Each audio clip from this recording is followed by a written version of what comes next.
អូខេសួស្តីអ្នកទាំងអស់គ្នាថ្ងៃនេះផងដែរខ្ញុំចែករំលែកអ្នកទាំងអស់គ្នាអំពីវិធីសាស្ត្រដើម្បីក្លាយខ្លួនជា Master Thread ឬក៏ list ខ្លួនឯងជា Master Thread ដើម្បីឲ្យអ្នកដទៃគាត់អាច copy thread ពីយើងបាននៅ Broker Investiso ចឹងដំបូងឡើយអ្នកទាំងអស់គ្នាត្រូវមាន account នៅ Broker Investiso សិនហើយបន្ទាប់មកទៀតអ្វីដែលសំខាន់ជាងគេគឺយើងត្រូវ reset nickname យើងសិនតើ master ដែលយើងចង់ដាក់នោះឈ្មោះអីខ្ញុំឧទាហរណ៍យើង click ទៅលើកន្លែងនេះមកយើងនឹងឃើញពាក្យ profile setup ហើយចឹងអ្នកទាំងអស់គ្នាអាច set up ឧទាហរណ៍ថានេះជា master sample មួយដែលខ្ញុំដាក់ឈ្មោះ nickname ថា blue buffalo ឧទាហរណ៍ហើយយើងអាចបង្កើតជា picture មកបាន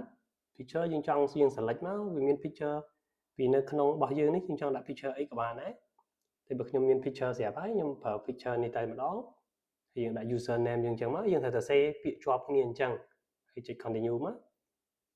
អូខេអញ្ចឹង nickname យើងរួចរាល់ហើយបន្ទាប់មកយើងមាន nickname ហើយគឺយើង click ទៅលើពាក្យ investment យើង click ទៅលើពាក្យ investment ដូចយើងឃើញអញ្ចឹងមាន master ជាច្រើន listing នៅក្នុងនេះណាឲ្យតែយើងមានសមត្ថភាព thread អាចរកប្រាក់ចំណេញបានហើយយើងចង់ឲ្យអ្នកដទៃគាត់អាច copy thread ពីយើងបាន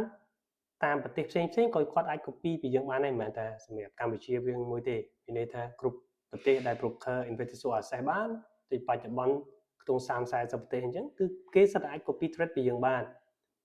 យើងឃើញមាន master ជាច្រើនប្រទេសអូខេអញ្ចឹងបកមកចំណុចដែលយើងខ្លាចជា master វិញអញ្ចឹងយើងនឹងឃើញពាក្យនៅខាងក្រោម investment នេះនឹងមានពាក្យ become manager យើងគ្រាន់តែ click ទៅលើពាក្យ become manager បន្តមកទៀតយើងរើសប្រភេទកណន័យនៅក្នុង master thread យើងអាចធ្វើ master យើងជា send account ក៏បានជា standard account ក៏បានដែរសម្រាប់អ្នក copy ដូចគ្នាគាត់អាច copy ជា send ក៏បានជា standard ក៏បានដែរពេលដែលគាត់ copy គាត់អាចសម្រេចចិត្តឲ្យខ្លួនឯងអញ្ចឹងឧទាហរណ៍ថានេះខ្ញុំ select ជា standard account អូខេ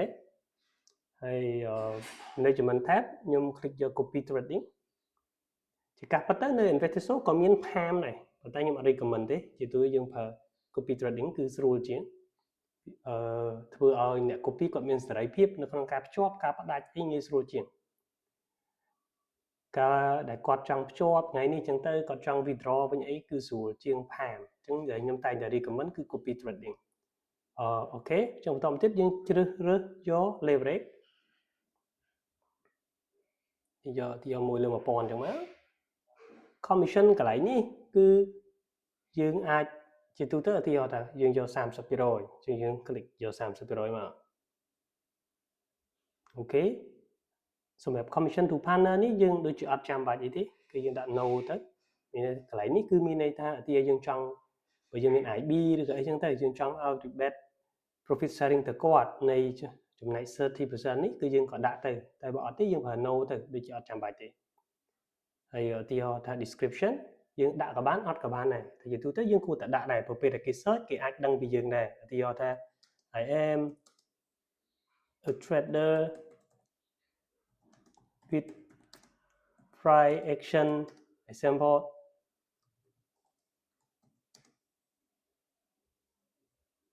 with price action ឧទាហរណ៍អញ្ចឹងឧទាហរណ៍យើងអាច add Telegram contact របស់យើងក៏បានឧទាហរណ៍ថា my Telegram blah blah blah អញ្ចឹងមក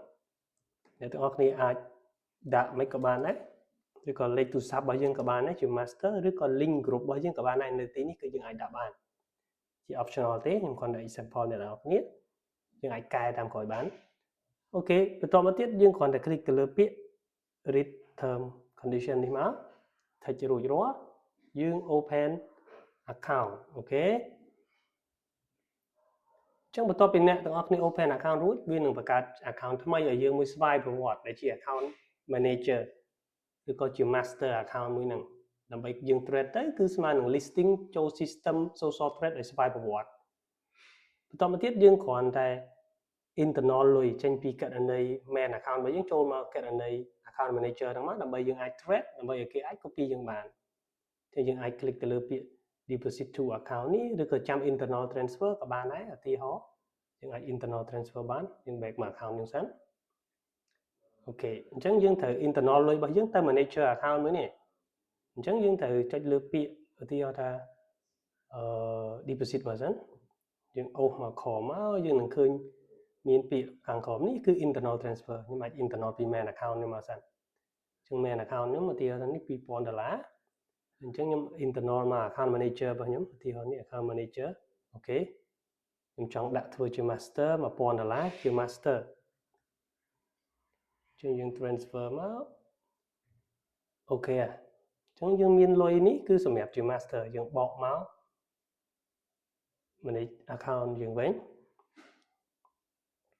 អញ្ចឹងយើងក៏អាចដូរ password ករណីមួយនេះបានករណី MT4 មួយនេះ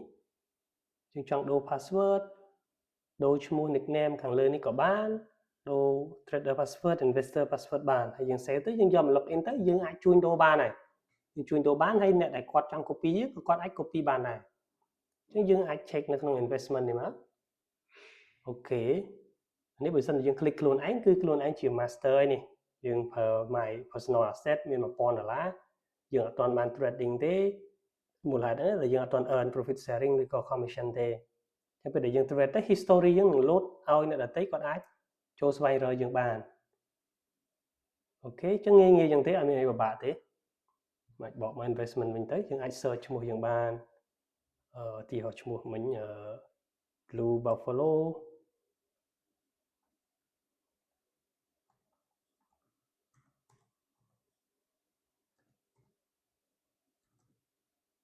អូខេអញ្ចឹងឈ្មោះយើងអត់ទាន់ trade អញ្ចឹងវាអត់ទាន់ listing គេហៅថាយើងត្រូវ trade ពី 3 trade ទៅវានឹង listing នៅក្នុងហ្នឹងហើយយើងមិនបាច់បារម្ភទេគាត់ថាយើងកន្លែងហ្នឹងបើសិនជាគេចង់ស្វែងរកយើងគេគ្រាន់តែ search កន្លែងហ្នឹងតែគេនឹងឃើញឈ្មោះយើងដោយស្វ័យប្រវត្តិហើយគឺយើងឃើញជាក់ស្ដែងហ្នឹងមាន master ជាច្រើននៅក្នុងហ្នឹងអញ្ចឹងបើយើង click ឲ្យច្បាស់តែឈ្មោះយើងត្រូវអត់យើងគ្រាន់តែ click ទៅលើ my account ហ្នឹងទៅខ្ញុំបញ្ជាក់ម្ដងទៀតគឺយើងនឹងឃើញនេះឈ្មោះ master របស់យើងទង់ជាតិកម្ពុជា commission យើងឆាយពីគេ 30% ហើយគេអាច copy យើងបានហើយអញ្ចឹងគឺងាយៗដូច្នេះទេអរគុណសម្រាប់ការមើលវីដេអូនេះហើយបើមានចម្ងល់អីផ្សេងៗយើងអាចសួរនាំបន្ថែមតាម group support ឬក៏ comment នៅខាងក្រោមឬក៏ chat នៅក្នុង group អីផ្សេងៗបានយើងរីករាយនឹងការចែករំលែកអ្នកទាំងអស់គ្នាហើយយើងសង្ឃឹមថា social trading platform នេះវាជាចំណែកមួយឲ្យអ្នកដែលគាត់មានសមត្ថភាពគាត់បញ្ចេញស្នាដៃរបស់គាត់ trading ហើយដើម្បីឲ្យអ្នកដែលគាត់អត់មានពេលវេលាគ្រប់គ្រាន់គាត់អាច copy trade ពីអ្នកទាំងអស់គ្នាបាន